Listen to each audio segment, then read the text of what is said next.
You are listening to and streaming A More Perfect Union on KBLA Talk 1580. I'm Dr. Nii-Quartelai, and here for a one-on-one interview with Governor Wes Moore, the only sitting black governor in the United States. Governor Moore, thank you so much for being with us. Mana, Doc, great to be with you. Yes. Always, man. Yes. Well, first things first, tell us, why are you in New Orleans? Why was it important for you and your beautiful First Lady to be here in New Orleans on your anniversary? On our anniversary. Well, I always say there's no better place to celebrate black love, and for us it's 18 years of black love than coming out to Essence. And so we're excited to come out here, celebrate our anniversary down here, but also it's because the things that we're talking about, the issues that we are discussing, these are of primary importance. And frankly, not even just to black America and black Marylanders, but also to this country. Because if we're really going to have an economy that works for everybody, if we're really going to have a country that everyone feels a vested interest and roots for it, then we have to make sure that everybody's included in that conversation. So being here and being part of this and what's happening this weekend, it really is a joy, and it's very important. Well, look, as someone who just celebrated a 10-year wedding anniversary, I know it's high stakes negotiation. So the fact that y'all are here, I think that is wonderful. That's wonderful. Speaking of high stakes, the stakes couldn't be higher for our country following that so-called big beautiful bill. Some might call it a big bad nightmare. Yes. Now becoming a very real federal law. Talk to us just days after President Trump has signed that into law. How is Maryland bracing itself for its worst impact? You know, it's I can sum up this bill in one word. It's greed. It's greed. And that's why I call it the Greed Act of 2025, because we're watching the largest consolidation of wealth in our nation's history. We are watching millionaires get tax cuts. We're talking about something that's going to explode our deficit by upwards of $5 trillion. And for what? So we can literally, in the state of Maryland, cut over 200,000 people off of healthcare by being able to completely gut rural hospitals in the state of Maryland. You know, so we can raise the prices on energy for the people in our jurisdictions. This is a bill that when you look at it on all of its substance, it makes no sense. And frankly, what it also represents is a severance between the federal government and its obligation to the American people. Because there is no state that has the resources to make up for the loss of what is going to happen when we decide to start cutting hundreds of thousands of people off of healthcare. There is no state that has that. And there are some really ugly things in this bill, things that will affect federal student aid. Correct. There are elements of this bill, including the $150 billion infusion in departments of Homeland Security to accelerate, dare I say, supercharge these mass deportations. Correct. Talk to us about how Maryland has been impacted by these mass deportations. And, you know, look, we see mayors like Karen Bass in LA under attack by this administration, by the Department of Justice. They're really going after sanctuary cities, sanctuary states. For folks who may not know, Maryland has one of the largest immigrant populations, particularly from the African diaspora. That's exactly right. And these are Marylanders. And these are people that we believe in that continue to contribute to our society. And you know, from the very start of this, we were very clear. There's nobody who prioritizes public safety in our state more than me. And I think we have seen that, where now, since I've been the governor, Maryland has had amongst the fastest drops in violent crime anywhere in America. If you look at what's happening in Baltimore City, for example, right now, the last time the homicide rate was this low in Baltimore City at this time of the year was literally never. I mean, it's the lowest in recorded history. So no one prioritizes public safety in the state of Maryland like I do. But I also know this, is I'm not going to violate the Constitution because Donald Trump asked me to. And so we are very clear, that the Constitution is very clear about what becomes the role of the federal government, what becomes the role of state and local jurisdictions when it comes to immigration policy.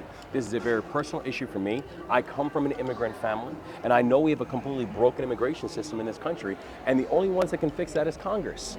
But instead of fixing the issue, Congress has now spent these past weeks putting together a bill that literally just talks about, you know, this pumping money into a broken system, throwing bad money, throwing good money after bad, and at the same time, still not addressing the fact that we still have constitutional authority when it comes to the protection of people within our jurisdictions that we're watching an administration that continues to violate. And so, for anyone who really cares about immigration, I would say this to you. This bill that was just passed has done nothing to address the actual fundamental issue. And so, congratulations for championing something that is literally not going to make the problem any better. Not going to make it any better, not at all. Not at all. Not at all. Because you're throwing good money into a bad system. Yeah. And so if you do not fix immigration policy, which again only Congress has the authority to do, then you are continually watching how we are dealing with the debris that comes from broken systems. You mentioned Congress. A lot of folks out there are saying that Congress has been missing in action, that this is a Republican-controlled Congress that is more deferential to the president, the leader of their party, than we have seen in many, many, many years. How concerned are you about Congress being missing in action when it comes to governing this country? I mean, you're watching Congress that has just become so hyper-partisan that the idea of actually following values isn't even a real thing anymore. It is literally just following party line. I'm watching, quote-unquote conservative Republicans, fiscal hawks, people who have spent their entire career talking about the budget and talking about deficits, who now just voted yes on a bill that will explode the deficit upwards of $4 and $5 trillion, right? And they did it because their boss told them to. Because boss man said you're going to vote for this bill, and so they're not going to turn around and vote for the bill. And so I think about what happens for us as governors, where I don't have the luxury nor the freedom to sit there and be a partisan. I have to make sure I'm supporting all 6.5 million people in my state, regardless of their political party, regardless of their political affiliation. I think that's something that people in the state of Maryland understand, is that I don't call a party boss to ask permission when I make my decisions. I make my decisions based on what's in the best interest of the people of the state of Maryland. That's not happening in Congress, because you are watching people who are violating, for some of them, the reason that they said they ran for office in the first place, to appease the President of the United States, who is simply trying to push something along party lines. Governor Moore, let's switch gears. The Democratic Party, in which case you are a part of, Democrats have been facing a major disconnect with working class voters. I spoke to the Honorable Malcolm Kenyatta, representing the great state of Pennsylvania, who has been pounding the pavement across the country, trying to connect the dots between what people are experiencing and how he believes the Democratic Party can make people's lives better. That message doesn't seem to be really translating very much. How would you diagnose the current challenges that have rendered the Democratic Party in the wilderness with working class voters? Listen, it's a great point, because I know that a lot of the challenges the Democrats have connecting with voters, it's justified, because Democrats historically have not been focused on a lot of those kind of issues. And so that's why I think it's important for us to be able to take a different type of approach. When I first ran for office, I never ran for office before in my life. And and I was like, and ran the first time and won. And won. But why? Go play the lotto. But why though? Is that I was never the party's choice. Yeah. Oh yeah. I was the people's choice.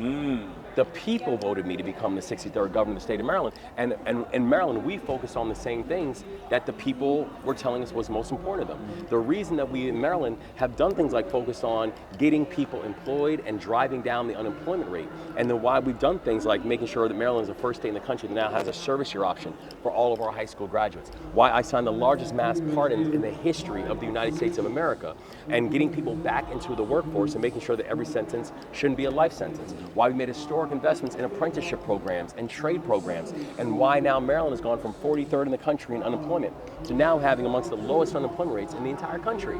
Why I focus on things like raising the minimum wage in the state of Maryland, because we should never have a situation where people are working multiple jobs and still living at or below a poverty line. While we focus on work, wages, wealth, it's affordability. And so part of the reason why I think our message is resonating with the people of Maryland is because people see that we mean what we say. Yeah, and you're also addressing the basic issues, and I feel that that's right. The Democratic Party may focus a bit too much on some of the social issues where people are hurting economically, and they're not hearing that work, those solutions they're not feeling that relief or that breathing room, as former President Biden used to say very often. Work, wages, wealth. Create pathways for work, wages, wealth. If you can do that, then you're actually speaking to people. Then you're talking about the lives that they're living and the legacies they're trying to live. But if you're not talking about that, and if you're getting yourself caught up in the game, then people realize that they are not a priority for you, because you're not actually speaking to the things that give them the greatest level of concern about their lives and the greatest opportunities and promise for their futures. Speaking of opportunities and promise, Governor Moore, I want to give you an opportunity to set the record straight. Yeah. There are a number of folks who are part of the reparations movement across this country and in Maryland. They are not so happy with you because you vetoed a law that would allow for a study on reparations in the state of Maryland. Now, based upon your track record thus far, it seems like there's a lot that you've done in the name of economic justice, economic opportunity, that is consistent with what people in the reparations movement say that they want. Correct. But I want to give you a chance to set the record straight, because I'm not the governor of Maryland. Well, no, listen, I think folks understand I'm an action guy. And you know, we've had a tremendous amount of scholarship on this issue, many studies. In the state of Maryland, in the past 25 years, we've had 4 studies and commissions around this type of issue. And what this bill says is that we are then going to spend 2 years to do scholarship on this issue and then bring the recommendations to the governor. Here's the point. I am the governor, and I don't need 2 years. Bring me something right now.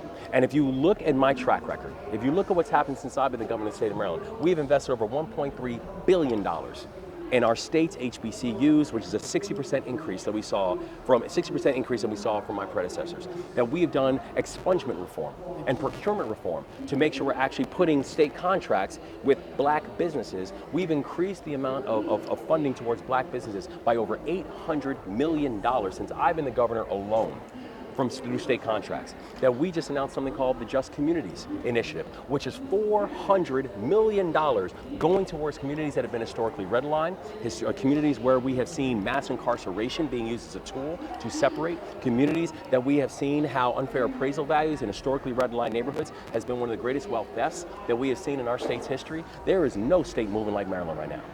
And there is no time in Maryland's history that we have moved like this. So my point is this.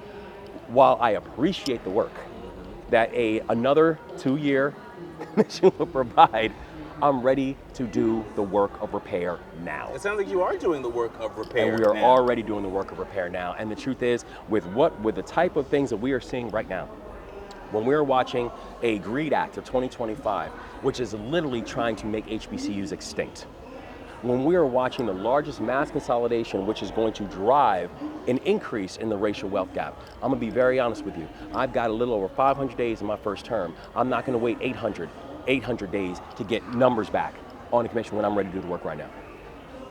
It sounds like you set the record straight.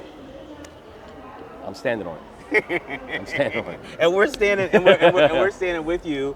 You know, Governor, you know, I wanna talk a little bit about your leadership.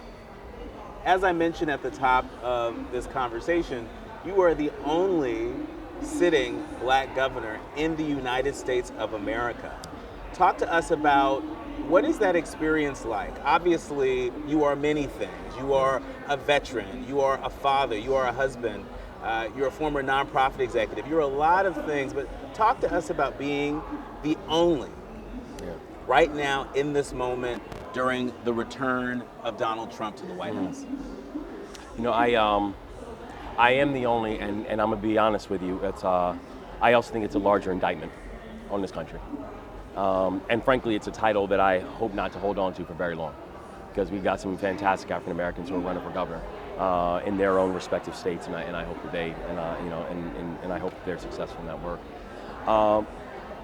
I think about what this moment presents, where I had my inauguration. Actually, I did it very intentionally down at the Annapolis docks, which is one of this country's first and largest slave ports. And I started my inaugural morning down there. We did a wreath laying and we did a prayer to the ancestors. And then I marched, about hundreds of us marched from the docks to the State House, which, by the way, was built by the hands of enslaved people. And that's where I was inaugurated as the 63rd governor of my state and the first black governor in the history of the state of Maryland. I say that for this reason. The weight of expedience and the weight of movement sits heavy with me because it took hundreds of years in order for Maryland to have a black governor. Hundreds of years, especially when I know that some of the most racist policies that were written in my state's history were written from the very desk that I work at right now. I move with a sense of urgency because I also move with a sense of impatience on things. That I know that right now, when we are watching a federal administration that is literally spending their time banning books about our history, what do I do? And what do we do in the state of Maryland? I banned the banning of books, saying you are not going to erase our history. That at a time when we are watching the President of the United States using his constitutional power and powers to do things like pardon the people who stormed the Capitol on January 6th, I use my constitutional authority and my pardon powers to have the largest mass pardon in the history of the United States of America when I did over 175,000 mass pardons for misdemeanor cannabis convictions, because I know how the war on cannabis has been used as a cudgel against the black community for so many years. And so this moment and our history forces me to remember the sense of speed that we've got to move at, and frankly, the sense of urgency that I take with the job that I take on every single day. Governor Moore, at the beginning of your response, you mentioned how you don't want to be the only sitting black governor in the United States. Right now, in my home state of California, where KBLA is headquartered, a lot of folks are taking a hard look at former Vice President Kamala Harris, who right now is considering a run for governor of California. Should she run? Yeah, should she run? Listen, I wish she was sitting in the White House right now. But and the people of California will obviously have their say. But I have had a chance to see Vice President Harris up close. I have had a chance to see seen her work when it was hard. I've had a chance to see her support when we had one of the most tragic moments in our state's history, when the Key Bridge collapsed in the middle of the night on March 26th. And I saw how one of the early phone calls that I got that morning was one from the President of the United States, the other one was from the Vice President of the United States. And I saw how our state rallied in a way that, when they told us it would take 11 months to clear the federal channel, we got it done in 11 weeks. And we got it done because we worked in partnership with an administration that cared deeply about it. So, everyone's gonna have she has to take her time and think about what decision that she wants to make in that. But I know it'd be very exciting to be able to call her a colleague. So, Governor Moore, you're saying that Vice President Kamala Harris, former Vice President Kamala Harris, should run for governor of California. If that's what she decides, she should run. That's exactly right. Would you support her? Oh, I think she's fantastic. Would you endorse her? Yeah, I think she's fantastic. And like, listen, I still think that she should be in the White House right now. So I think if that says anything about my feelings about her and my belief in her as a leader. And again, the one thing I've learned about all these roles and all these races is that no one can force you to do it. You know what I mean? Like I remember after a dear mentor of mine, Elijah Cummings, when he passed, that there were people who then came to me and said, like, you should run for his seat. And I thought about it and I was like, yeah, I'm not going to. And it wasn't because I love Elijah Cummings. But I also knew that there was nothing that anybody could say to me to get me to run for his seat, because it wasn't in my heart. Take a turn, when I ran for governor, there was nothing anyone could tell me not to run for governor, because I was like, oh, I'm running for governor and it's in my heart to do it. And so I know right now that she's taking her time with it and she should continue thinking on it and praying on it. But governor is a great job. Yeah. And you can get a lot of really good stuff done. Yeah, and so is president. I would be remiss if I didn't ask you this question. I gotta ask you, the people wanna know, is it possible in my lifetime, I'm 41, is it possible in my lifetime that I might see a Governor Moore on the ballot for President of the United States? Well, I'm not running for president. I didn't say you're running. I'm just saying, is it possible in my lifetime? No, I mean, I'm honestly, I think about the work we're doing right now. There's no state that's moving like Maryland right now. And I think about, we literally are having some of the fastest drops in unemployment. We're having some of the fastest drops in violent crime. We are watching how our population is increasing. Baltimore City's population is increasing for the first time in a decade. Like, things are happening in the state of Maryland. I love my work, and I'm very focused on making sure we're finishing the job we were set out to do. Okay, not a no, but we'll leave it there. We'll leave it there. As we sit here right now, there's a disaster in the neighboring state of Texas. Yes. There are a number of folks who have been killed by these floods. As of today, President Trump gave them a disaster declaration. But it seems that the White House is playing politics with disaster declarations. The governor of Texas got one, the governor of Arkansas hasn't gotten one. Are you concerned that if something goes down in Maryland, that you may not be able to rely on this president for the disaster declaration to move federal resources? Yeah, I know our teams have also reached out to the folks in Texas. This is heartbreaking. I mean, we're talking children that are still missing. I think a lot about the situations that we faced, whether it's floods that just recently happened in Western Maryland, whether it was a key bridge collapse where we lost 6 Marylanders. And I think about what those families are going through right now. I just feel like the humane thing to do is, in moments like that, nothing should stand in the way of making sure that these families are getting what they need. Nothing should stand in the way of making sure these first responders are getting what they need. Nothing should stand in the way of making sure that the people on the ground are listening to the instructions of their local leaders and saying, like, stay out of the way, let these first responders do their job, and nothing should stand in the way of making sure that our state leaders are getting what they need to make sure that people are able to rebuild their lives. Governor Moore, in our final moment with you, you've done a lot of work particularly related to advancing mental health, making mental health services more available, particularly for Black men and boys, boys and men of color. On a very personal note, I have a brother that died by suicide. We know that health from the neck up and neck down is important. Talk to us about why this issue is so important to you and your administration. First, I'm very sorry. I'm very sorry. I think for a lot of it, it's really twofold, right? One is because the data has been screaming at us for a very long time, and we haven't moved fast enough. When you're looking at everything from the unfortunate suicide rates that we're seeing for our men and boys, you're looking at the fact that college attainment literally is at the same level that it was in 1964. That we are watching this disconnection that's happening with men and boys. And I hear these people talking about it from a political perspective, from an election perspective. I was like, listen, if you're talking about it from an election perspective, you've missed the boat, because that's not the head, that's the tail. That's right. You lost them a long time ago. But also for me, it is very personal. I'm a kid who grew up raised by an immigrant single mom. I'm a kid who had handcuffs on my wrist by the time I was 11 years old. Someone came out very, very angry and showed that anger in a lot of different ways that were just deeply disturbing and counterproductive. But what I had people who were willing to create the space for me, who were helping me to grow and mature, and literally were holding my dreams up long enough to wait for my shoulders to become broad enough that now I don't need their help. I can hold them up on my own. And I feel like for so many of our young men and boys, they don't get that. And I think that if you really want a society that's going to work for everybody, you got to make sure that everybody's got a chance to feel like they're a part of that society. And if we can crack this nut, and I'm really proud of the work that Maryland's doing. Maryland's doing some of the nation-leading work on this issue. If you fix that and you solve for that, you're going to lift up the entire community in a way that's just really powerful. Our thanks to Governor Wes Moore God bless you, Doc. Maryland. Thank you. You are listening to and streaming a More Perfect Union on KBLA Talk 1580. Our thanks to you. God bless you, man. Blessings. My thanks Happy to you. Happy anniversary. Thank you, sir. Thank you. All right, let's take a photo and then you're out.